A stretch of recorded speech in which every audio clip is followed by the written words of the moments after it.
दोस्तों नमस्कार, मैं प्रशांत कौशिक संवाद इंडिया मंच पर आप सभी का हार्दिक स्वागत करता हूँ, हार्दिक अभिनंदन करता हूँ। जैसे हम सभी जानते हैं कि लोकसभा चुनाव के पश्चात जिस तरह से देश की राजनीति लगातार नए-नए तरह से उसमें परिदृश्य उत्पन्न हो रहे हैं, वह बता रहे हैं कि जो देश की राजनीति है वर्तमान की किस तरह की है और आने वाले समय में उसकी दिशा और दशा क्या हो सकती है। और इसमें विशेषकर राहुल गांधी को लेकर तमाम तरह की बातें इसमें राजनीतिक गलियारों में हैं। और लगातार जहां सत्ता पक्ष राहुल गांधी पर हमलावर है, वहीं विपक्षी दल राहुल गांधी के नेतृत्व में पार्लियामेंट के अंदर भी एकजुट दिखाई देते हैं और पार्लियामेंट के बाहर भी वे एकजुट दिखाई देते हैं।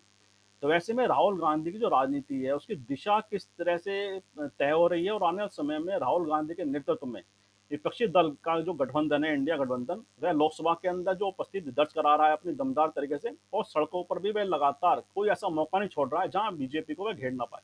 तो लगातार बीजेपी को घेरने की रणनीति पे वह काम कर रहा है। और वहीं राहुल गांधी जिस तरह से एक सामान्य आदमियों से के साथ अब लगातार कनेक्ट कर रहे हैं, भारत जोड़ो यात्रा में तो देखा ही सभी लोगों ने कि किस तरह से उन्होंने सामान्य लोगों के साथ अपना को कनेक्ट किया, अपना संवाद स्थापित किया। चाहे वो मजदूर वर्ग है, श्रमिक वर्ग है, महिला हैं, बच्चे हैं, छात्र हैं। उसके पश्चात भी लोकसभा चुनाव के बाद भी वह लगातार जो अपनी भूमिका है इसको और दायरा उसका बढ़ाते जा रहे हैं। इसमें छोटे छोटे तरह से वह लोगों से मिल रहे हैं। चाहे कल देखा गया सुल्तानपुर जब कोर्ट में गए थे, उसके पश्चात वापसी में वह एक वहाँ पर जूते चप्पल का काम करने वाले बहुत छोटे सामान्य से दुकानदार के पास बैठ गए जाके, और उससे जिस तरह से उनको वार्तालाप रहा, जिस तरह संवाद रहा, वह भी लगातार कल से सुर्खियां बटोर रहा है। तो आखिरकार राहुल गांधी की जो राजनीति है वह किस तरह की अपनी राजनीति को आगे बढ़ा रहे हैं, और उसका जो समाज राजनीति का समाज में क्या प्रभाव है, राजनीति में क्या प्रभाव उसका पड़ रहा है, इन सब बातों पर चर्चा करने के लिए हमारे देश के बहुत ही वरिष्ठ पत्रकार हैं। उनसे हम जानेंगे कि राहुल गांधी की राजनीति आखिर क्या, किस उद्देश्य के तहत इस तरह की राजनीति को वे कर रहे हैं, और उसके क्या पीछे क्या उनका मकसद है, क्या उनका निहितार्थ है, और इससे वे क्या साबित करना चाह रहे हैं, और आम आदमी से जो वो कनेक्ट करते हैं।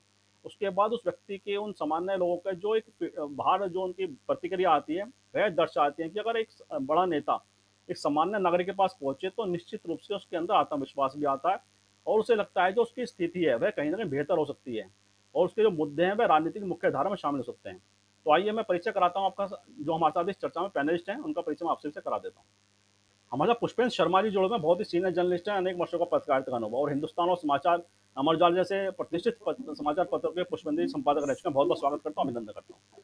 साथ ही हरिशंकर जोशी जी भी हमारे साथ जुड़े हैं, बहुत ही सीनियर जर्नलिस्ट हैं, अनेक वर्षों का उनका भी पत्रकारिता का अनुभव है।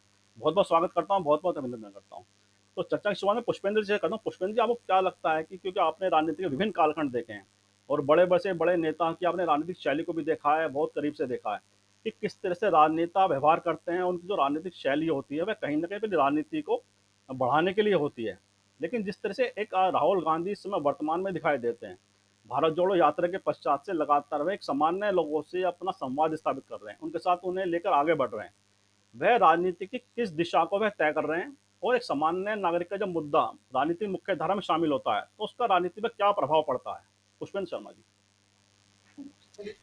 भाई प्रशांत जी, आपको आपके दर्शकों का नमस्कार। और बड़े भाई हरिशंकर जोशी जी से आपने मिलवाया तो आपका और धन्यवाद। और भाई साहब को नमस्कार, जोशी जी को। देखिए, जो आपने कालखंड की बात की, हर एक कालखंड में देश अलग तरह के राजनीतिक माहौल को जीता रहा, देखता रहा, साक्षी बनता रहा। एक कालखंड वो भी था जब इंदिरा गांधी की हत्या हुई और उसके बाद कांग्रेस आई शासन में। एक कालखंड वो था जब उदारीकरण और जब पूरे विश्व में ग्लासनोस्ट और पेरेस्ट्रोइका की बात हो रही थी तो नरसिम्हा राव जैसे प्रधानमंत्री थे। एक कालखंड ऐसा भी था जब ये लगता था कि अभी थोड़े दिन में प्रधानमंत्री बदल जाएंगे। फिर एक कालखंड 2014 से शुरू हुआ जिसमें ऐसा लगता था कि एक तरफा सब कुछ है और बाकी कुछ है ही नहीं, सिर्फ जो सत्ता पक्ष कर रहा था वही दिखाई दे रहा था। फिर राहुल गांधी ने भारत जोड़ो यात्रा शुरू की, उसका सेकंड पार्ट भारत जोड़ो नया यात्रा शुरू की, और शायद उसका प्रतिफल उन्हें कर्नाटक में, तेलंगाना में और बाद में सभी जगह देखने को मिला। तो इस कालखंड से जो सीखा गया और जो हमने बदलाव देखा, वो देखा कि राहुल गांधी मैच्योर हुए, उनके विचारों में बहुत परिपक्वता आई, उनके व्यवहार में बदलाव आया, और सबसे बड़ी बात, 4 तारीख को जब परिणाम आए, 4 जून को, तो मनोबल बहुत बढ़ गया, चाहे वो अखिलेश यादव हो, चाहे वो राहुल गांधी हो। और राहुल गांधी ने जो भारत जोड़ो यात्रा यानी कि डिस्कवरी ऑफ इंडिया तो मैं नहीं कह सकता, लेकिन हाँ, कोशिश उनकी यही थी कि सबसे मिला जाए, और वो उस क्रम को अभी तक जारी रखे हुए, चाहे वो खेत मजदूर हो, चाहे वो एक जूता ठीक करने वाला मोची हो। ये कह सकते हैं आप भाई, अगर दूसरे आरोप लगा सकते हैं, फोटो सेशन है, ये है, पर संभवतया किसी भी नेता को धरातल पे जाके अगर उनकी पीड़ा समझने का, उनकी समस्या, उनका जीवन समझने का मौका मिलता है, और वो बाद में परिलक्षित होता है अगर नीतियों में, सरकार की नीतियों में, जब भी सरकार में हुआ है, या विपक्ष प्रतिपक्ष में रहते हुए भी उसको कुछ करा पाए, तो देश के लिए इससे बेहतर और क्या हो सकता है। रही बात विपक्ष की, यानी कि सत्ता पक्ष की, तो सत्ता पक्ष तरह तरह से आरोप लगाता है, और इतने सारे केसेस उन पर अलग अलग जगह पर हैं, अलग अलग अदालतों में देश की, कि उसको झेलना भी कोई आसान नहीं होता, लेकिन फिर भी वो अपना मनोबल बना के रखते हैं। चाहे वो अग्निवीर वाला प्रकरण हो या दूसरे प्रकरण रहे हों, संसद में भी उन्होंने अपनी बातें उचित ढंग से कही।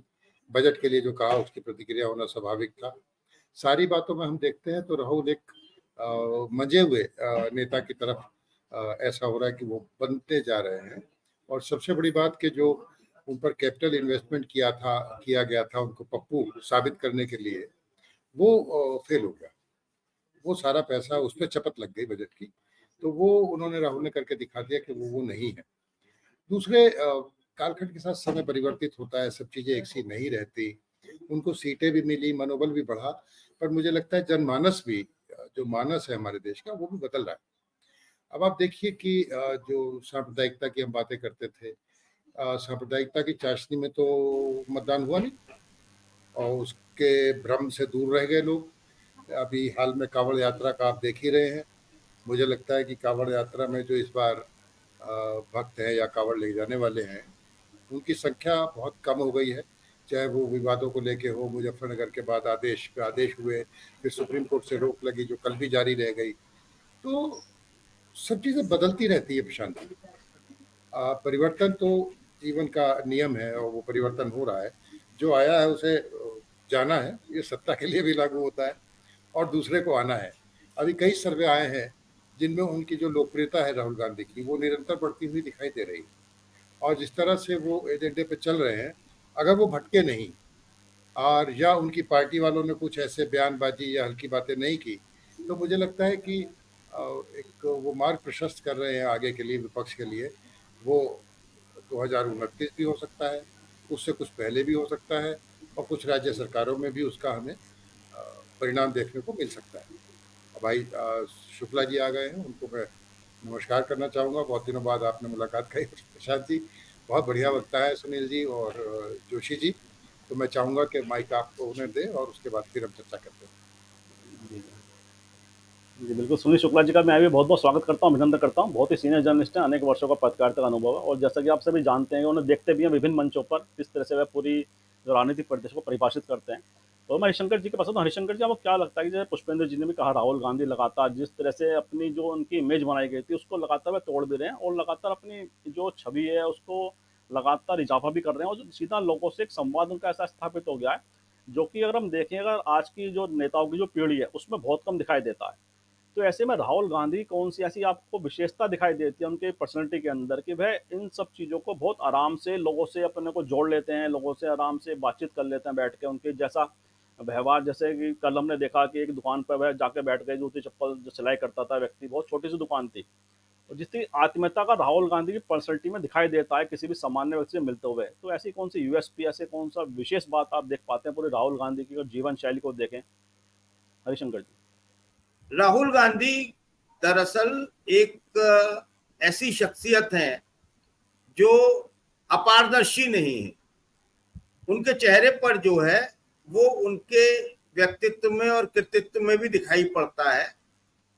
उनके चेहरे को पढ़ा जा सकता है, वो क्या और किस दिशा में चल रहे हैं, बहुत सहज तरीके से चलते हैं। और सबसे बड़ी बात यह है कि इधर भारत जोड़ो यात्रा के बाद जो उनमें बदलाव आए हैं, भारत न्याय यात्रा उसके बाद हुई, ये इन दो यात्राओं के बाद उनमें जो बदलाव आए हैं, और वो जो लोगों से मिले हैं, पूरे भारतवर्ष को उन्होंने जाना है, नजदीक से देखा है, उनकी समस्याएं देखी हैं, समझी हैं, तो वो उनको उनके अंतर मन में समाई हुई है। तो वो हमेशा ये कोशिश करते हैं कि ये जो भारत की असली तस्वीर है वो उनको मतलब वो बदली जाए, वो बदलने के प्रयास किए जाएं, और इस देश में केवट के चेहरे पे भी मुस्कान हो, शबरी के चेहरे पर भी मुस्कान हो, और बहुत जो आखिरी छोर पर बैठा हुआ व्यक्ति है वो उसके बारे में सोचते हैं, और उसी को अपनी राजनीति में उन्होंने शामिल किया है। देखिए, अब इसे आप कहें तो राजनीतिक चतुराई भी कह सकते हैं, और आप इसको तमाम सारी तरह से बोल सकते हैं। तो अच्छा। ये जी, सॉरी, डिस्टरबेंस हुआ था, मैंने ऑफ कर दिया भाई। तो आप बोल सकते हैं। तो ये प्रशांत जी, राहुल गांधी जो इस समय राजनीति कर रहे हैं वो राजनीति देश के बहुसंख्यकों की राजनीति है। 2024 में आपने देखा कि 79% अगड़ों का वोट, ऊंची जातियों का वोट भारतीय जनता पार्टी को पड़ा, यानी उसमें भी सेंध लगी है। लेकिन उसके अलावा जो दलित और पिछड़ों में सेंध लगाई है इंडिया गठबंधन के ने और राहुल गांधी ने, खासतौर से उत्तर प्रदेश में राहुल गांधी और अखिलेश की जोड़ी ने, वो उसने एक राजनीति की दिशा बदल दी है। अभी आप संसद में देखिए कि हरियाणा के चुनाव आने वाले हैं, देश के कुछ और हिस्सों में उससे पहले उपचुनाव संभावित हैं। उत्तर प्रदेश की 10 सीटों पर हैं, राजस्थान में है, बाकी और जगह महाराष्ट्र के चुनाव आने हैं, हरियाणा के चुनाव आने हैं, झारखंड के चुनाव आने हैं। तो इसकी बिसात जो है वो इंडिया गठबंधन ने अपनी रखना शुरू कर दी है, और राहुल गांधी उसमें बहुत कारीगरी के साथ में अपने जिन एजेंडों को जोड़ रहे हैं, जो मूल उनके एजेंडे हैं, वो बहुत काबिले तारीफ है। जैसे संसद में किसानों का बुलाना, किसानों के प्रतिनिधि मंडल को उन्होंने संसद में अपने आमंत्रित देकर बुलाया और नेता प्रतिपक्ष के कमरे में उनसे बातचीत की, उनकी समस्याएं सुनी, जानी, समझी, आश्वासन दिए, कहा, बातचीत हुई।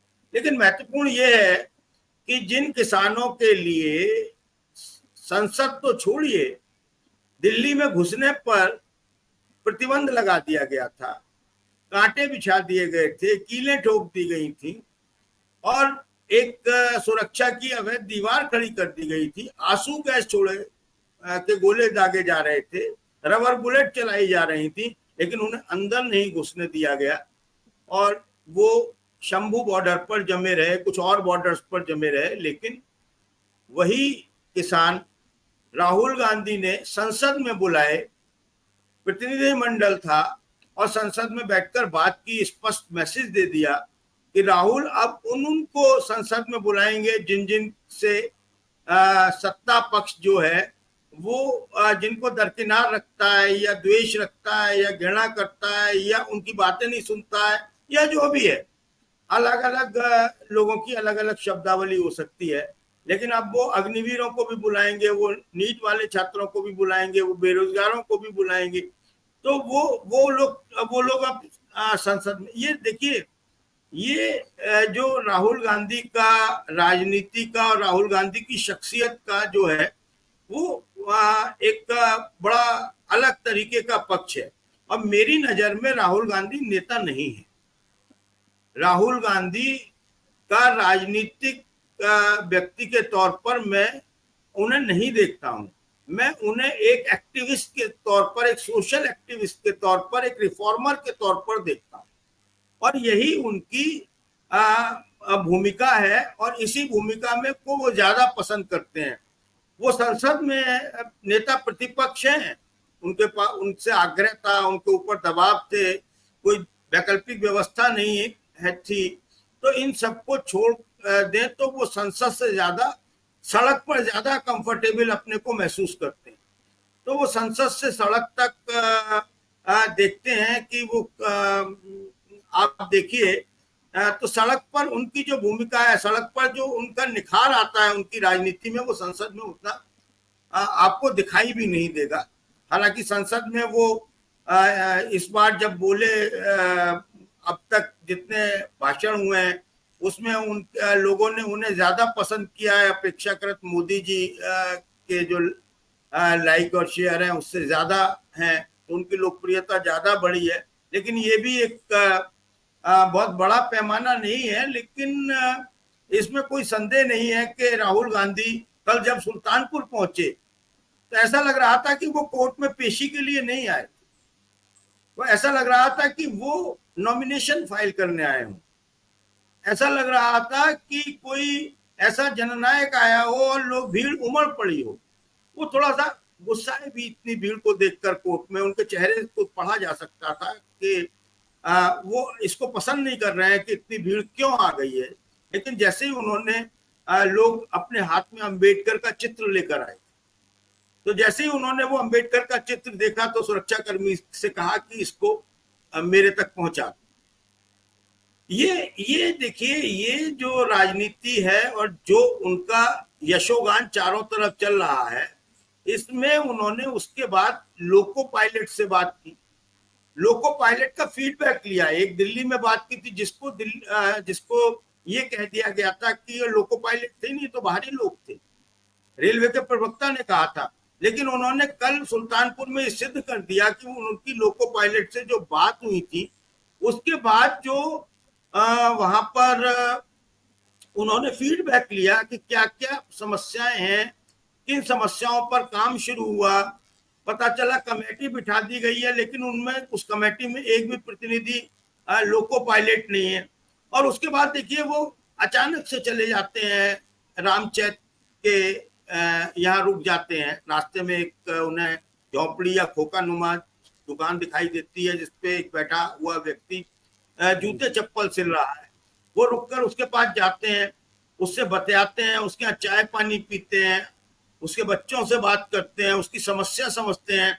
और फिर ये खुद महसूस करने के लिए कि ये चप्पल सिलाई में मतलब कितना वक्त लगता है, कितनी कितनी कुशलता लगती है, वो उससे सिलने के टाके लगाने का तरीका सीखते हैं और फिर एक चप्पल में टाका लगाते हैं।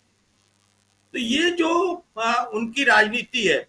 उधर जिस दिन किसान आए थे उस दिन देखिए कि वहां पर सबसे पहली वक्ता कौन थी, खड़ी हुई शैलजा। शैलजा कौन, शैलजा दलित पर आती हैं। तो जितने वक्ता थे उसमें मैक्सिमम जो है वो दलित और ओबीसी थे। तो अब जो दलित और ओबीसी हैं, बहुसंख्यक हैं इस देश के, उनकी तरफ उनकी राजनीति की कमान जो है राहुल गांधी ने एक तरीके से अपने हाथ में ले ली है, या इंडिया गठबंधन ने के पास आ गई है। वो सैद्धांतिक तौर पर इंडिया गठबंधन इसी में चल रहा है। इसमें जातीय जनगणना भी शामिल है और बहुत सारी चीजें शामिल है। तो प्रशांत जी, मैं समझता हूँ कि राहुल गांधी की जो शख्सियत है और उनका जो व्यक्तित्व और कृतित्व है वो आने वाले चुनावों में वोटों के रूप में जो आएगा, जो वो दिखाई देगा, जो उसके परिणाम आएंगे वो बहुत अकल्पनीय होंगे, मुझे ऐसा लगता है। जी प्रशांत जी। जी जी जी, बड़े विस्तार से आपने पूरे राहुल गांधी की जो राजनीतिक शैली है वर्तमान में उसको परिभाषित किया है। और जैसा आपने कहा कि आने वाले समय में इसमें बहुत कुछ और राहुल गांधी की तरफ से देखा जा सकता है। मैं सुनील शुक्ला जी के पास आता हूँ। और सुनील, जैसे पूरी राहुल गांधी की जो राजनीति है उस पर लोकसभा चुनाव के पश्चात से लगातार बातें हो रही हैं, लगातार तमाम तरह के आकलन लोग प्रस्तुत कर रहे हैं, तब अलग अलग तरह से परिभाषित भी कर रहे हैं। लेकिन राहुल गांधी जी ने जिस राजनीतिक शैली को अपनाया है और वर्तमान दौर में खास तौर से, क्या वह शैली कितनी प्रासंगिक है? क्योंकि हमने देखा कि पिछले 10 साल से प्रधानमंत्री जी ने जिस तरह से इवेंट वाली पॉलिटिक्स को इजाद किया, जिस तरह चकाचौंध वाली राजनीति को उन्होंने देश में स्थापित किया अपने स्तर से, अपनी जो उनकी राजनीतिक शैली है प्रधानमंत्री जी की, ऐसे में राहुल गांधी की जनमानस के साथ जुड़कर और उनके मुद्दों को प्रमुखता राजनीति की मुख्य धारा में लाने का जो प्रयास है राहुल गांधी का, उसको आप किस नज़र से देख पाते हैं और आने वाले समय में इसका प्रभाव किस तरह से राजनीति पर पड़ता दिख रहा है आपको? धन्यवाद प्रशांत जी। लोगों से जुड़ने, लोगों के बीच में विश्वास कायम करने उनकी समस्याओं को समझने, उन समस्याओं को समझ करके उसका समाधान खोजने, लोगों में अपने समस्याओं को लेकर के जूझने, इसका सिद्धांत कोई नया नहीं है। आप महात्मा गांधी को याद कीजिए। महात्मा गांधी जब इस देश में आए तो उन्होंने क्या किया? उन्होंने कोई झंडा तो फहराया नहीं, कोई संगठन तत्काल बनाया नहीं, उन्होंने पूरे देश का भ्रमण किया, जगह जगह गए, जगह जगह गए, लोगों से मिले, उनकी बात की, लोगों से उनकी असहमतियां हुई, लोगों के जो आम धारणाएं थी उसके खिलाफ उन्होंने अपनी बातें कही, और देश के आजाद होते होते वह राष्ट्रपिता बन गया। डॉक्टर राम मनोहर लोहिया को देखिए आप। राम मनोहर लोहिया किसी पुस्तकालय में बैठ करके उन्होंने कुछ सिद्धांतों की रचना नहीं करती, सड़कों पर रहे, संघर्ष किया, लोगों के बीच में रहे और एक विचारधारा का प्रतिपादन किया। मार्टिन लूथर किंग को देख लीजिए आप दुनिया के पैमाने पर। कोई भी ऐसा व्यक्ति जो जनता के बीच में अपने विश्वास को कायम करना चाहता है, उसको जनता के बीच में जाना ही होगा, इसके अलावा कोई विकल्प नहीं है। और खासतौर से उस समय जब पूरा सत्तारूढ़ दल अपने संगठन और अपने संस्था के माध्यम से आपको खारिज करने में लगा हुआ हो। गांधी को खारिज करने के लिए पूरी ब्रिटिश अंपायर लगी हुई थी, साउथ अफ्रीका से लेकर के और देश तक। मैं गांधी और राहुल गांधी की तुलना नहीं कर रहा हूं, एक कार्यशैली की बात कर रहा हूं केवल, कि लोगों के बीच में जब आप उपस्थित होते हैं तो लोग आपसे जुड़ते हैं, उनमें उनका आप में अपना नेतृत्व झलकता है। और जिन जिन लोगों ने यह रास्ता अख्तियार किया वो पीछे मुड़ के नहीं देखे, उन्होंने दुनिया में झंडा डाल दिया। राहुल गांधी के साथ यही स्थिति थी कि 2014 में सत्ता परिवर्तन के बाद से एक तरह का मुहिम चला उनके खिलाफ, उनको खारिज करने के लिए, उनको विश्वसनीय बनाने के लिए, हमेशा सत्ता में जीने वाले व्यक्ति के रूप में उनको प्रतिपादित करने की कोशिश की गई। व्यक्तिगत तौर पर मैं राहुल गांधी को जब से मैं जानता हूं, समझता हूं, मैं एक बहुत ही मैच्योर नेता के रूप में देखता हूं। मैंने उनका पहला नामांकन पत्र भी जब वो दाखिल करने के लिए आए थे अमेठी में, तभी मैंने देखा। इधर पिछले कई वर्षों में, मैंने 2000 जब ये सरकार बनी थी यूपीए की, उसके बाद भी और बाद में भी, मैंने इस सरकार में भी, जब एनडीए की सरकार बनी या मोदी सरकार बनी, मैंने उनको लोकसभा में कई बार बोलते हुए देखा। मुझे कभी भी अतार्किक नेता नहीं लगे। मुझे कभी ऐसा नहीं लगा कि एक ऐसा व्यक्ति जो अपने विषय को लेकर गंभीर नहीं है। मुझे कभी ऐसा नहीं लगा जो व्यक्ति संदर्भहीन बात कर रहा हो। व्यक्तिगत तौर पर मेरी धारणा यही रही। लेकिन भारतीय जनता पार्टी ने उनको विश्वसनीय बनने नहीं दिया। मैं कई बार सोचता था कि आखिर किसी नेता के खिलाफ इस तरह की मुहिम की जरूरत क्या है। हमारी राजनीतिक लड़ाई है, हम लड़ते रहेंगे। हम विचारधारा के आधार पे, संगठन के आधार पे, जनमत हासिल करने के आधार पे किसी को पराजित करेंगे या उनको मुख्य राजनीति से बाहर करेंगे। लेकिन सामान्य की बात इतनी ही नहीं थी। कांग्रेस सत्ता से बाहर जा चुकी थी और प्रचंड बहुमत के साथ मोदी सरकार बन चुकी थी। लेकिन भारतीय जनता पार्टी को यह हमेशा लगता रहा कि कांग्रेस और कांग्रेस के नेता राहुल गांधी, क्योंकि सोनिया गांधी अपने स्वास्थ्य को लेकर के बहुत सक्रिय नहीं रही थी। राहुल गांधी में वो ताकत है, वो पोटेंशियल है जो जो जनता के बीच में अपनी लोकप्रियता दोबारा से हासिल कर सकते हैं। इसलिए आवश्यक है कि आप इनकी पूरी की पूरी प्रतिमा को खंडित कीजिए, इनको विश्वसनीय बनाइए। यह एक बहुत ही पुरानी शैली रही है विरोधी नेताओं की, जो संगठन आपसे विरोध में करता है, चल रहा था, और यह अभियान चला, बड़े पैमाने पर चला। लेकिन 10 साल के भीतर ही राहुल गांधी ने अपनी लोकप्रियता हासिल कर ली, और वो भी हासिल किसी ने तस्तरी में समेट के उनको नहीं दे दिया। इसलिए नहीं उन्होंने अपनी लोकप्रियता और अपनी विश्वसनीयता हासिल कर ली कि वो जवाहरलाल नेहरू के पौत्र, इसलिए नहीं कर लिया। इसलिए हासिल कर लिया कि उन्होंने जनता के बीच में जाने की जहमत उठाई। भारत जोड़ो यात्रा के माध्यम से लोगों के बीच में गए, और उस यात्रा में ऐसा नहीं था कि केवल सड़क पर चलते रहे। लोगों के बीच उन्होंने बैठ करके उनसे संवाद कायम किया, उनसे बातचीत की, उनकी समस्याओं को समझा। चाहे वो केरल का रबर उत्पादक रहा हो, चाहे मसाला उत्पादक रहा हो, चाहे तमिलनाडु और आंध्र प्रदेश तेलंगाना में वो लोग रहे हो जिन्होंने कोरोना काल में अपने परिजनों को खोया है। बेंगलोर में उन लोगों से भी मुलाकात उन्होंने की जो डिलीवरी बॉयज हैं, उच्च शिक्षा प्राप्त करने के बावजूद। बस कंडक्टर से बात की, बस में बैठी हुई महिलाओं से बात की, वहां पढ़ा रहे विद्यार्थियों से मुलाकात की। तो कोई वर्ग ऐसा नहीं था कि जिससे उनकी मुलाकात न हुई हो और वह उनकी बात को सुनकर के चुप नहीं रह गए तो फोटो खिंचवाई और चल दी, ऐसा नहीं बना। कम से कम उन लोगों के बीच में भी धारणा नहीं बनी जिससे वो मिलने गए थे। अगर हरियाणा के महिला किसानों से उनकी मुलाकात हुई तो उन्होंने फोटो खिंचवाया और चल दिया, ऐसा नहीं था। उन्होंने पूरे खेत में रोपाई की। गोया कि लोगों को ये लगा कि यह व्यक्ति हमारी समस्याओं से जुड़ा हुआ है, हमको समझना चाहता है, और जिनसे उनकी मुलाकात थी उनकी समस्याओं का समाधान करने की कोशिश की, जिन राज्यों में उनकी सरकारें आई। आप याद कीजिए, कर्नाटक में, बेंगलोर में उनकी डिलीवरी बॉय से मुलाकात हुई थी, उनके साथ बैठ करके उन्होंने नाश्ता किया था। उन लोगों ने क्या किया कि सामाजिक सुरक्षा एक बहुत बड़ी समस्या है। कर्नाटक में कांग्रेस की सरकार आते ही इन सभी कर्मियों को सामाजिक सुरक्षा के तहत बीमा का लाभ दिया गया। ये काम कोई भी राज्य सरकार कर सकती थी, लेकिन नहीं, कांग्रेस ने उस काम को किया और एक विश्वसनीयता कायम की कि अगर जो कुछ भी लोगों से मिल करके विमर्श करके जो चीजें सामने आती हैं वो केवल सुनने के लिए, एक कान से सुनने और एक कान से निकालने के लिए नहीं। इस तरह की जो गतिविधियां रही, उसने राहुल गांधी को जनता के बीच में लोकप्रिय किया। कितने हम और आप कितने लोगों को देखते हैं, तमाम नेता देखते हैं, तमाम वीडियोस हम लोग देखते हैं, लेकिन अगर एक सब्जी बेचने वाले को सोशल मीडिया पर रोता हुआ देख करके किसी नेता का मन पिघल जाए तो यह सामान्य संदेश है। और उस सब्जी वाले को अपने घर बुला करके उससे बात करना, रामेश्वर को अपने हाथ से खाना खिलाना और उसके दुख दर्द में शामिल होना, रामेश्वर विपक्ष का नेता क्या दे सकता है? इतनी समझ तो किसी को होती है, सरकार दे सकती है, सरकार के पास ताकत होती है। लेकिन उस रामेश्वर को किसी सत्तारूढ़ दल के लोगों ने नहीं देखा और रामेश्वर ने भी सत्तारूढ़ दल के नेताओं के पास जाने की जहमत नहीं उठाई। तो दिल्ली में ऐसा नहीं कि हम आज 2-4 दिन से रह रहे हो, लंबे समय से रह रहे हैं, लेकिन नहीं गए।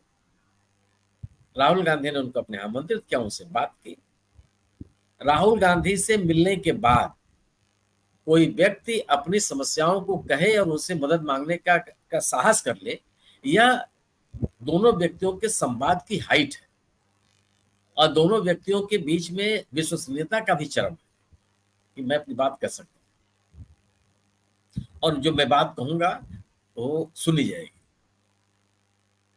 ये जो इस तरह की जो शैली अपनाई राहुल गांधी ने लोगों के बीच में बने रहने की, लोगों के से बीच लगातार संवाद कायम करने की। अब आप याद कीजिए कि आनंद विहार में उन्होंने कुलियों से जाकर के उन्होंने मुलाकात की, कुलियों के बीच में कई घंटे बिताए। जब बाद में हमारे आप जैसे मीडिया कर्मियों ने जाकर के उनसे पूछा कि राहुल गांधी से आप लोगों की क्या बात हुई, और राहुल उस प्रतिक्रिया को काफी सुन लीजिए, पूरे देश से सुना। तो सवाल यह है कि अपनी विश्वसनीयता बनाना और जनता के बीच में संदेश देना कि वो आपके ही बीच के व्यक्ति हैं, आपके ही प्रतिनिधि हैं और आपकी बात कहने के लिए वो तैयार है। राहुल गांधी ने कहा भी, आप याद कीजिए उन्होंने क्या कहा था कि मैं भारत जोड़ो यात्रा पर क्यों निकला, संसद में मुझे बोलने नहीं दिया जाता, मेरी माइक ऑफ कर दी जाती है और मेन स्ट्रीम मीडिया जो है मेरे बारे में कुछ लिखता नहीं, मेरी गतिविधियों को लिखता नहीं। तो कोई विकल्प ही नहीं बचा था मेरे सामने कि मैं सड़क पर निकलूं, लोगों से बात करूं, और रास्ता चुन लिया उन्होंने और उस रास्ते पे वो लगातार चल रहे हैं। यह जो विश्वसनीयता हासिल की, यह भारतीय राजनीति का एक बदला हुआ समाज के वंचित, पिछड़े, उपेक्षित, आर्थिक रूप से विपन्न, इन सभी लोगों के मन में एक संदेश गया कि एक ऐसा व्यक्ति है जिससे जुड़ा जा सकता है या जो हमसे भी जुड़ करके हमारी समस्याओं का समाधान कर सकता है, हमारे जीवन में बेहतरी ला सकता है, या एक केवल उत्सव जीवी व्यक्ति नहीं है। यह जो विश्वसनीयता राहुल गांधी ने कायम की, यह उनकी उपलब्धि है। और इसने अब इस आज के दौर में जब इस साल का चुनाव हुआ तो ये बदला हुआ जो राजनीतिक स्वरूप है वो दिखाई पड़ने लगा। आज अगर आप गैर भाजपा राजनीति करना चाहते हैं तो आप कांग्रेस की उपेक्षा नहीं कर सकते। आम आदमी को विश्वास होने लगा है कि राहुल गांधी एक ऐसे नेता हैं जो लगातार कांग्रेस पार्टी के साथ बीजेपी का विरोध करने में लगे हुए हैं, बीजेपी से कुछ समझौता करने के लिए तैयार नहीं। बीजेपी की जो कार्यशैली बन गई है, डराने की, धमकाने की, गिरफ्तार कर लेने की, आर्थिक संसाधनों को बंद कर देने की, उससे भी अपने पांव पीछे खींचने वाले व्यक्ति नहीं। अब यार राजस्थान में लोगों ने क्या नहीं किया, कांग्रेस के उम्मीदवारों को बुला करके चंदा दिया। तो यह जो विश्वसनीयता राहुल गांधी ने हासिल की वह अभी भी बनी हुई है। और यह जो उनका मणिपुर में प्रधानमंत्री जी नहीं जाते हैं और राहुल गांधी 3-3 बार घुमाते हैं। और ऐसा नहीं कि केवल एक समुदाय से मिलकर चले आते हो, दोनों समुदाय से मिलते हैं और दोनों से कहीं बात करते हैं कि हिंसा छोड़िए, आप लोग एक दूसरे के प्रति विश्वास कायम कीजिए। राजनीति उन्होंने नहीं की, कोई राजनीतिक बयानबाजी भी नहीं की। यह भी उनके मन में कोई आशंका नहीं थी कि मैथियों से मैं क्या कहूं और कुकीज समुदाय से मैं क्या कहूं। उन्होंने दोनों से कहा कि आप हिंसा छोड़िए। नेता का काम ही तो होता है। नेता हमारे आपके बीच जब आता है तो हमको और आपको सांत्वना मिलती है, हमको ढांढस मिलता है, हमको एक आत्मबल मिलता है कि कोई बड़ा है, कोई अगली पंक्ति का व्यक्ति है जो हमारी समस्याओं से रूबरू होना चाहता है। राहुल गांधी की जो शैली है और राहुल गांधी ने जो अपने इस शैली के माध्यम से राजनीतिक ताकत बटोरी है वह सबसे बड़ी पूंजी है विपक्ष की राजनीति। जो भारतीय जनता पार्टी यह कहा करती थी कि 50 साल तक हम शासन में रहेंगे, आपको याद होगा वो बयान, आज कोई बात नहीं करने वाला है। 10 साल के बाद भी बीजेपी की सरकार से एनडीए की सरकार पे आ गए और कई राज्यों ने उनको खारिज कर दिया। ये वही जनता थी जो 2014 में इस पार्टी को जिता के लाई थी, प्रचंड बहुमत से लाई थी। और ये वही जनता है जिसने भारतीय संसदीय इतिहास में सबसे मजबूत विपक्ष को चुन के भेजा। ये राहुल गांधी की अपनी राजनीतिक उपलब्धि है। और अब सार्वजनिक स्थानों पर राहुल गांधी की लोकप्रियता दिखने लगी है। कहीं भी चले जाए वो, अब ऐसा नहीं होता कि आप उनको नोटिस न किया जाए, उनकी उपस्थिति को महसूस न किया जाए। ये मेरा अपना मानना यह है कि राहुल गांधी ने जो राजनीतिक ताकत बटोरी है वह आने वाले दिनों के लिए बहुत ही शुभ है। लोकतंत्र को जिंदा रखने के लिए सरकार पे एक जो विपक्ष की भूमिका होती है उस भूमिका के सतत निर्वाह के लिए, और संसद और सड़क दोनों जगहों पर अगर आप राहुल गांधी की भूमिका को देखें तो विपक्ष को एक रखने, विषयों पर बात करने, सरकार के सामने उसके कमियों को उजागर करने और लोगों से संवाद करने, यह जो राहुल गांधी ने अपना तरीका अपनाया है, मुझे लगता है कि किसी भी सत्तारूढ़ दल के लिए एक बड़ी चुनौती हो सकती है। जी जी जी, बहुत ही विस्तार से आपने पूरे राहुल गांधी जो राजनीतिक शैली है उसको बताया कि किस तरह से राहुल गांधी आगे बढ़ रहे हैं और किस तरह का राजनीतिक विमर्श में पैदा कर रहे हैं।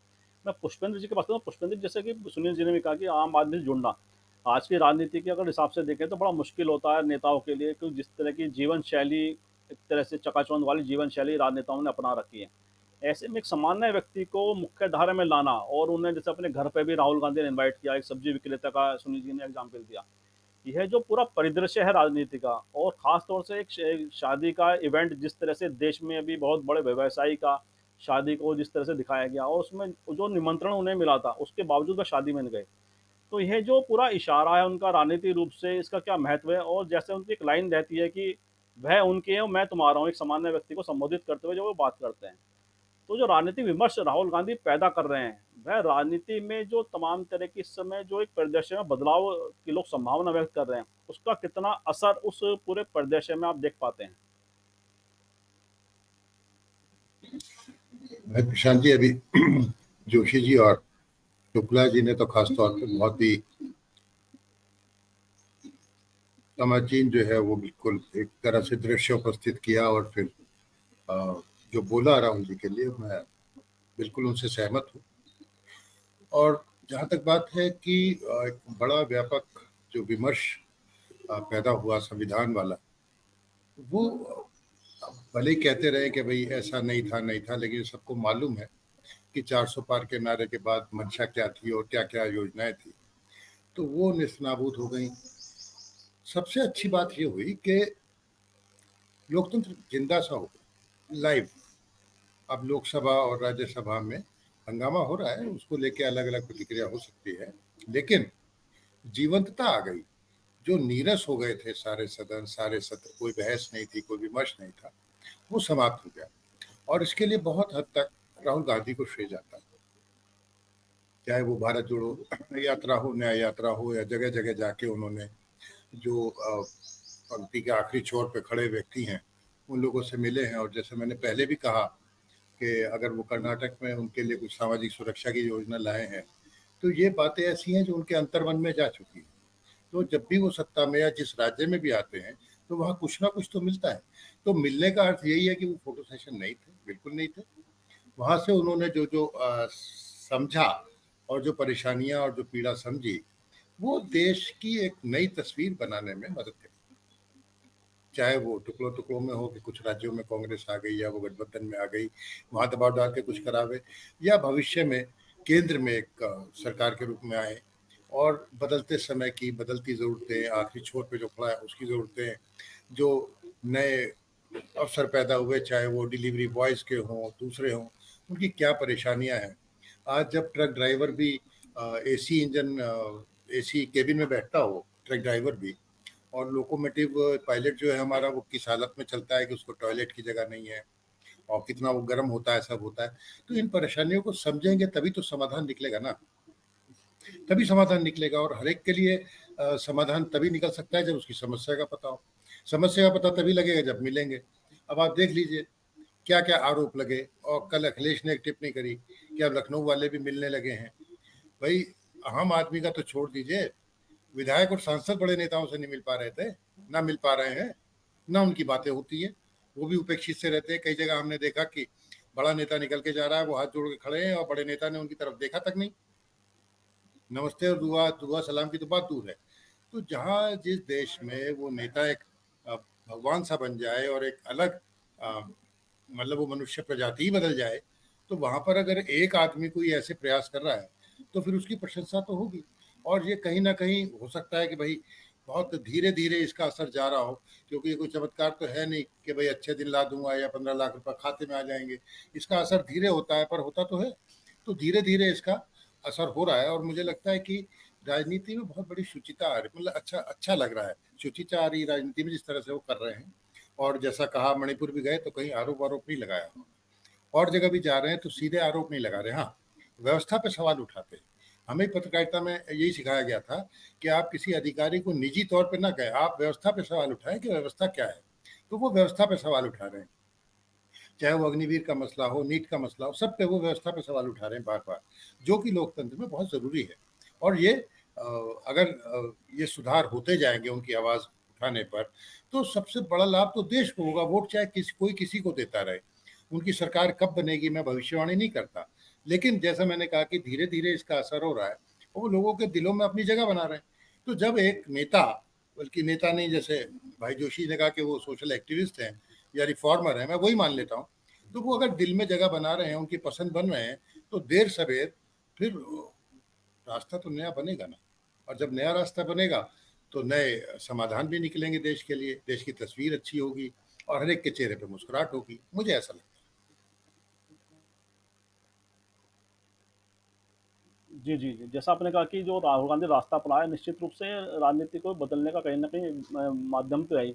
और जिस तरह से आपने कहा कि बड़े नेता भी नहीं मिल पाते अपने नेतृत्व से, बड़े जो नेतृत्व होता पार्टी का, उनके लिए भी बड़ा समय उन्हें लगता है कि नेता से अपने मिलने के लिए भी। तो मैं हरिशंकर जी के पास हूँ। हरिशंकर जी, आपको क्या लगता है कि राहुल गांधी ने जो राजनीतिक शैली अपनाई है, और हम इसमें कांग्रेस पार्टी की भी अगर शैली को जोड़ें, कांग्रेस पार्टी के जो अंदर राजनीति जिस तरह से वहाँ के लोग करते रहे हैं पिछले कुछ वर्ष से कांग्रेस की, तो जिस तरह का एक कांग्रेस पार्टी के अंदर भी चुनौती है कि राहुल गांधी ने जो शैली इजाद की है, और जिस तरह की राजनीतिक शैली को एक नया आयाम उन्होंने राहुल गांधी ने दिया है, ऐसे में कांग्रेस पार्टी के जो तमाम नेता हैं, जो बड़े कद्दावर नेता रहे हैं पार्टी के अंदर, जिसको लेकर राहुल गांधी लगातार कांग्रेस की जो कल्चर है उसको बदलने का उन्होंने बड़ा प्रयास किया है। पिछले अगर हम पूरे राहुल गांधी की कांग्रेस पार्टी की नीतियों के उसकी शैली को बदलने का जो प्रयास रहा उसको देखें तो ऐसे में आपको किस तरह से पूरा कांग्रेस पार्टी की राजनीति और राहुल गांधी की राजनीति को किस तरह से आप देख पाते हैं? क्या सामंजस्य है दोनों पार्टियों में, मतलब दोनों चीजों में आराम से?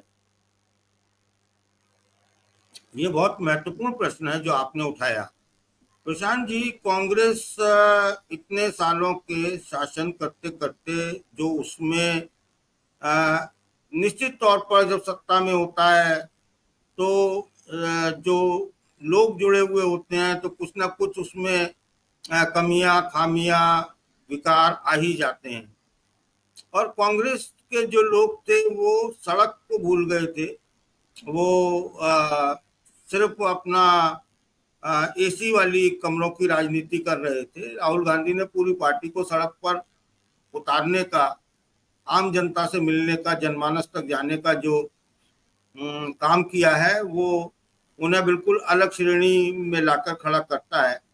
देखिए, वो जो विरासत संभाल रहे हैं वो गांधी की विरासत है, वो नेहरू की विरासत है। बीच में कुछ समय ऐसा आया जब वो लगा कि नहीं, अब कांग्रेस का रिवाइवल मुश्किल है। लोग कहने लगे थे कि नहीं, कांग्रेस तो गई। और भारतीय जनता पार्टी के लोग कहा करते थे, संघ के लोग कहा करते थे, सपना देखा करते थे कि कांग्रेस मुक्त भारत। अब कांग्रेस मुक्त राजनीति या कांग्रेस मुक्त भारत हुआ या नहीं हुआ ये सबके सामने है, लेकिन भारतीय जनता पार्टी कांग्रेस युक्त पार्टी हो गई। वो अब भारतीय जनता पार्टी नहीं बची, वो अब कांग्रेस हो गई। वो उसमें भारतीय जनता पार्टी की खिचड़ी में इस तरीके से कांग्रेस के लोगों को वो अपने साथ लेकर गई, क्योंकि उन्हें हर जगह उधार व्यक्ति चाहिए। उनके पास अपना कुछ नहीं है, उनके पास जो अपना है उसकी वो खुली किताब है। वो कभी मतलब पटेल साहब को लेकर आते हैं, गुजरात के सरदार हमारा, है ना, और फिर भ्रांतियां फैलाते हैं कि उन्होंने नेहरू जी ने उन्हें प्रधानमंत्री नहीं बनने दिया, या नेहरू जी से उनकी इस तरीके से मतभेद रहते थे, या वो सुभाष चंद्र बोस के बारे में भ्रांतियां फैलाते हैं, या जो भी झूठे मिथक गढ़ते हैं वो धीरे धीरे उनकी परतें सामने आ जाती हैं और सच सामने आ जाता है। अब उनके पास चूंकि कोई अपना आइकन नहीं है, इसलिए उनको एक आइकन की तलाश है, हमेशा रहती है, जिसने स्वतंत्रता संग्राम में अपना योगदान दिया।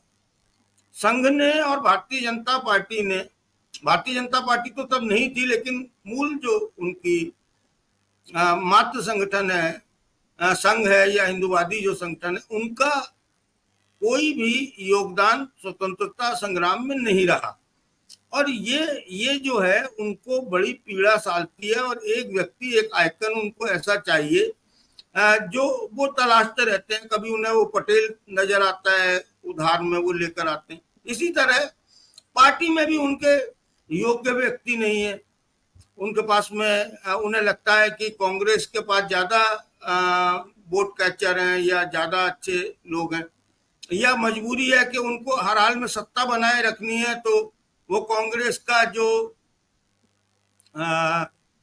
दोयम दर्जे का व्यक्ति भी है, जिसको कल तक वो भ्रष्टाचारी बता रहे थे, जिसको वो चक्की पीसिंग बोल रहे थे, वो भी उनके डिप्टी चीफ मिनिस्टर बन जाता है।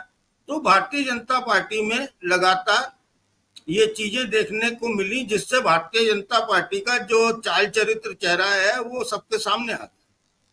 उनकी विकृतियां सबके सामने आ गई, उनका बदरंग चेहरा सबके सामने आ गया। इधर राहुल गांधी ने, जो भारतीय जनता पार्टी के स्लीपर सेल थे, उनको धीरे धीरे करके हाशिए पर लाए और फिर उन्हें ठिकाने लगाने धीरे धीरे करके। और जो कर्मठ लोग थे, जो जमीन से जुड़े हुए कार्यकर्ता थे, जो अंतिम छोर पर डटे हुए कार्यकर्ता थे, उनको धीरे धीरे करके अब उन्होंने परिवर्तन शुरू किए हैं। पार्टी में भी अभी देखिए ये सफाई अभियान और ये परिवर्तन होने में अभी थोड़ा समय लगेगा, एकदम से चीजें नहीं ठीक होती हैं, लेकिन थोड़ा समय उसमें लगेगा। लेकिन राहुल गांधी ने आमूलचूल परिवर्तन किए हैं। और आदरणीय सुनील शुक्ला जी बैठे हुए हैं, वो बता सकते हैं कांग्रेस की राहुल की जो कांग्रेस है या राहुल युग की जो कांग्रेस है, कांग्रेस तो देखिए सभी कांग्रेसियों की है, विचारधारा की है। तो वो उसमें अब क्या परिवर्तन राहुल गांधी की वजह से दिखाई दे रहे हैं। आक्रामकता भी है, सौम्यता भी है, सभ्यता भी है, विचारधारा भी है। तो ये जो चीजें राहुल गांधी ने दी हैं और अब जो कांग्रेस आगे बढ़ रही है वो निश्चित तौर पर वो एक मील का पत्थर है और एग्जाम्पल सेट करेगी आने वाले दिनों में, राजनीति की दशा और दिशा तय करेगी। जी प्रशांत जी। जी जी, बिल्कुल ठीक कहा आपने कि राजनीति की दिशा और परिदृश्य को तय करने वाली जो राजनीति है वह वर्तमान में राहुल गांधी की दिखाई देती है। और मैं सुनील जी के पास कार्यक्रम के अंत में, सुनील जी जैसे कि कहा जा रहा है कि सोशल मीडिया पर जिस तरह से लोकप्रियता राहुल गांधी की स्पष्ट रूप से दिखाई देती है, चाहे उनके यूट्यूब हैं या उनके ट्विटर अकाउंट हैं या जितने भी उनका सोशल मीडिया का जो जितने भी अकाउंट्स हैं, सब में जिस तरह से जो देखने वाली संख्या है, व्यूवरशिप है, उस पर जो स्पष्ट रूप से जो संख्या अंकित होती है, उससे स्पष्ट हो रहा है कि राहुल गांधी को देखने वालों की संख्या में बहुत बड़ा इजाफा हुआ है। तो ये जो सोशल मीडिया में जो इजाफा दिखाई देता है राहुल गांधी को सुनने का लिए और देखने वालों की, उससे जो लोकप्रियता है अगर हम देखें राष्ट्रीय परिदृश्य पे, क्या उसके वास्तविक स्थिति में सिमिलरिटी ही दिखाई देती है आपको? तो जिस तरह से देश की राजनीति में बदलाव का दौर देखने को मिल रहा है और राहुल गांधी हालांकि पिछले अनेक वर्षों से राजनीति में सक्रिय हैं, लेकिन 2024 का चुनाव राहुल गांधी के युग की शुरुआत माना जा रहा है या उनकी लोकप्रियता का नया पैमाना 2024 के लोकसभा चुनाव के पश्चात स्थापित हो रहा है? क्या पूरे परिदृश्य को देखकर आप किस तरह का आकलन कर पाते हैं, सुनील शुक्ला जी? नहीं, 2024 के चुनाव को केवल एक व्यक्ति के नाम पर नहीं कहा जा सकता कि राहुल गांधी का युग हो गया हो। निश्चित रूप से राहुल गांधी की सबसे बड़ी भूमिका यह है कि उन्होंने सरकार के खिलाफ एक राजनीतिक माहौल बनाया। ये उनका योगदान जरूर है। पूरे देश, पैन इंडिया कह सकते हैं, पूरे देश के लगभग सभी राज्यों में, हर इलाके में यह उनकी बड़ी भूमिका है। लेकिन इस लड़ाई को लड़ने में या भारतीय जनता पार्टी के खिलाफ माहौल बनाने, भारतीय जनता पार्टी को चुनावी माहौल में पराजित करने में कई दलों की भूमिका है, जो अपने राज्यों में जिनका बहुत अच्छा खासा असर है, उनका अपना मजबूत संगठन। भारतीय जनता पार्टी से लड़ने के लिए कांग्रेस का संगठन कई राज्यों में नहीं। लेकिन एक अच्छी बात यह है कि कांग्रेस ने अपने संगठन को, अपने जनाधार को विस्तारित करने के लिए दल बदल को प्रोत्साहित नहीं किया। आप यह भी कह सकते हैं कि दल बदल करके आता कौन? क्या आकर्षण था कांग्रेस के पास? तमाम ऐसे लोग थे जो जिन राज्यों में, जो 2-3 राज्यों में कांग्रेस सत्तारूढ़ है, वहां भी उसने कोशिश नहीं की कि किसी छोटे दल से, बड़े दल से किसी को मिला करके उनको अपने साथ मिला करके राजनीति करने, उनके साथ संबंध स्थापित किया, राजनीतिक गठबंधन किए और आगे बढ़ने की कोशिश की, अपने जनाधार को इकट्ठा किया और लोगों के बीच में गए। कांग्रेस में बदलाव की तो जरूरत है। बदलाव की जरूरत है कि सबसे पहले उसमें एक एकता हो। जो गुटबंदी है, आपसी तनाव है, एक दूसरे के खिलाफ बात करने की बात है, वह दूर होना चाहिए। अगर आप विपक्षी दलों की, जो विभिन्न राजनीतिक दल हैं, उन दलों की एकता के बगैर अगर आप बीजेपी को चुनौती नहीं दे सकते हैं, तो अपने संगठन में आप कैसे बिखराव को स्वीकार कर सकते हैं? ये बहुत बड़ा आवश्यक था। और दूसरी बात, राहुल गांधी के भी कांग्रेस पार्टी में भी कई ऐसे लोग हैं जिन्होंने सांप्रदायिकता की राजनीति से वो दूरी नहीं बनाई जो उनसे अपेक्षित था। कांग्रेस को लोग धर्मनिरपेक्ष पार्टी के रूप में मानते रहे और सभी जाति, वर्ग, समूह के लोगों की एक आस्था रही है। लेकिन एक समूह था जो राहुल गांधी को विभिन्न देवी देवताओं के मंदिर में घुमा रहा था, जनेऊ पहना रहा था, तरह तरह की बातें कर रहा था। उसकी आवश्यकता नहीं है। आवश्यकता केवल है कि आप लोगों की समस्याओं के साथ लोगों के बीच में जाएं और उनसे अपनी बात कहें और उनको विश्वास में लेने का प्रयास करें। वो काम किया राहुल गांधी। कांग्रेस को अपने जो सॉफ्ट हिंदुत्व और हार्ड हिंदुत्व की कहानी लोग बनाते रहते थे, इस बिना पर आप राजनीति को आगे नहीं बढ़ा सकते। आपको अपनी विचारधारा चुननी होगी और जिस विचारधारा के साथ आप हैं उसको लेकर के आपके मन में कमिटमेंट होना चाहिए, जो लगे कि नहीं आप इससे बदलने वाले नहीं। सॉफ्ट हिंदुत्व क्या होता है?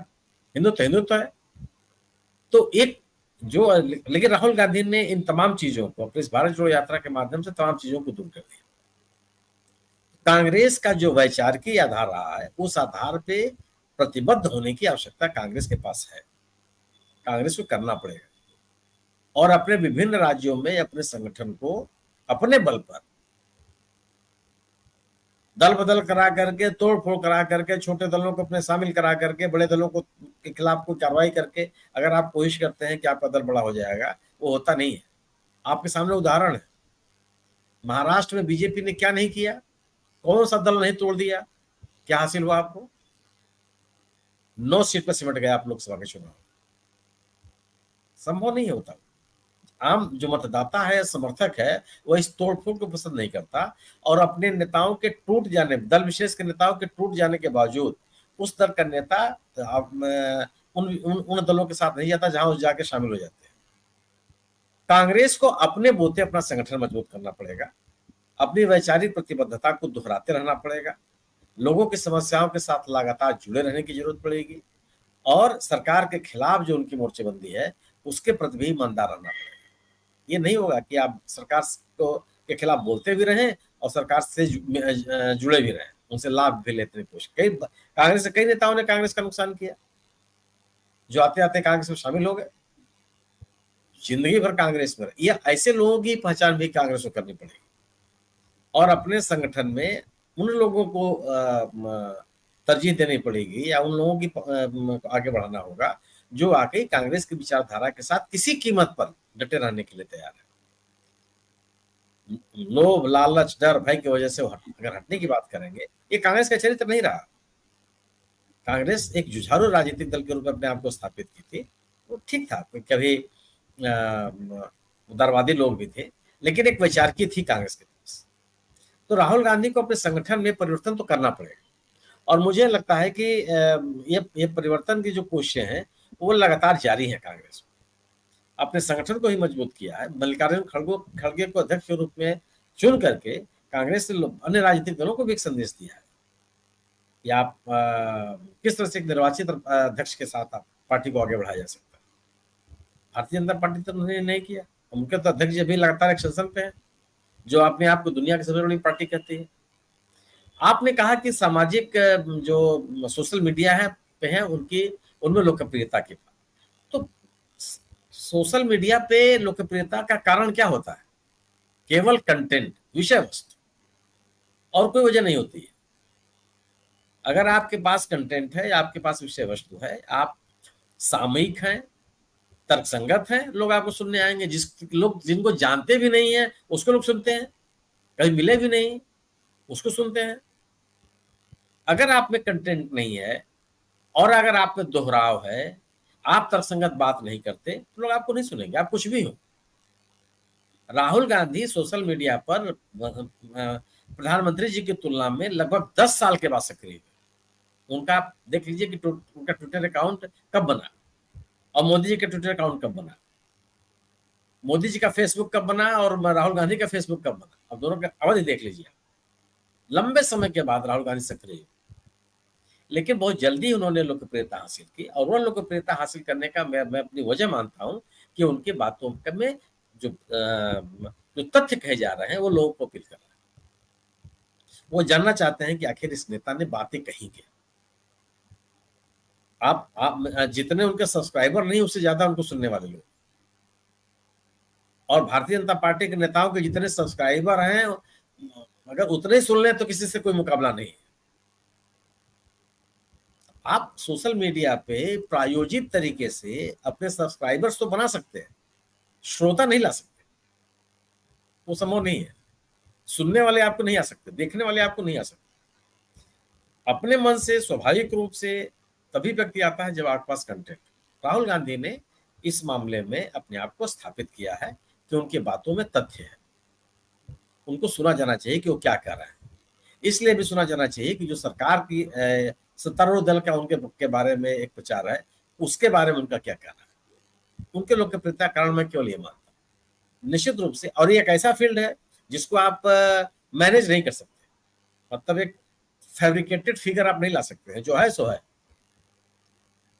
तो वह लोकप्रियता राहुल गांधी ने हासिल की और वह उसका हासिल होने की वजह मैं मानता हूं केवल उनकी बातों का तथ्यपरक होना और एक ईमानदारी से अपनी बात करना, अपनी गलतियों को स्वीकार करना की भी जो क्षमता है वह लोगों के बीच में आपको विश्वसनीय बनाता है, और राहुल गांधी ने कम से कम विश्वसनीयता हाल फिलहाल हासिल किया है। जी बिल्कुल ठीक कहा आपने कि सोशल मीडिया को जिस तरह से पूरा आपने बताया, वो खास तौर से जो राहुल गांधी की राजनीति को जिस तरह से आप सभी ने परिभाषित किया है, वह निश्चित रूप से बताता है कि अगर सामान्य व्यक्ति से जुड़कर जिस तरह से राजनीति को, उन सामान्य व्यक्ति की बात को मुख्य धारा में लाया जाए, तो उससे काफ़ी कुछ परिवर्तन भी होता है और साथ ही एक सामान्य व्यक्ति के अंदर भी विश्वास आता है कि एक बड़ा नेता मेरी बात सुन रहा है, मेरे दुख पीड़ा को समझ रहा है, तो कहीं न कहीं उसको अपनी समस्याओं का हल भी दिखाई देता है। और राहुल गांधी की यही विशेषता इसमें राजनीतिक गलियारों में चर्चा का विषय है कि राहुल गांधी ने जिस तरह से राजनीति को नए आयाम देने की कोशिश की है, उसमें वे कहीं न कहीं सफल भी हुए हैं। और जिस तरह से पूरा विपक्षी दल उनके साथ गोलबंद हुआ है सत्ता पक्ष के सामने, वह सत्ता पक्ष की चिंताएँ बढ़ा रहा है, क्योंकि जिस तरह से विपक्ष की राजनीति लोकसभा के अंदर इतनी मजबूत दिखाई देती है और लगातार सत्ता पक्ष को सवालों को कटघरे में खड़ा कर रही है, यही राहुल गांधी के नेतृत्व को भी कहीं न कहीं साबित भी करता है। और जिस तरह से राहुल आगे बढ़ रहे हैं लगातार मुद्दों के साथ, एक सामान्य नागरिक के मुद्दों के साथ, वह राजनीति की जो दिशा और दशा है उसको भी पूरी तरह से परिभाषित भी करता है कि आने वाले समय में किस तरह की राजनीति देश की होने जा रही है। इन्हीं सब बातों से आज की चर्चा को विराम भी देते हैं और मैं सुनील शुक्ला जी का, पुष्पेंद्र शर्मा जी का, हरिशंकर जी का बहुत-बहुत आभार, धन्यवाद व्यक्त करता हूँ कि इन्होंने आज के इस पूरे विषय को बहुत अच्छी तरह परिभाषित किया। बहुत-बहुत धन्यवाद आपका। और मैं आप सभी से भी आग्रह करता हूँ इस वीडियो को लाइक करें, शेयर करें, कमेंट करें। साथ ही संवाद इंडिया चैनल को सब्सक्राइब के साथ बेल आइकन जरूर दबाएं, जिससे संवाद इंडिया के अपडेट आपको समय से मिलते रहे। आप सभी का बहुत-बहुत धन्यवाद, बहुत-बहुत अभिवादन।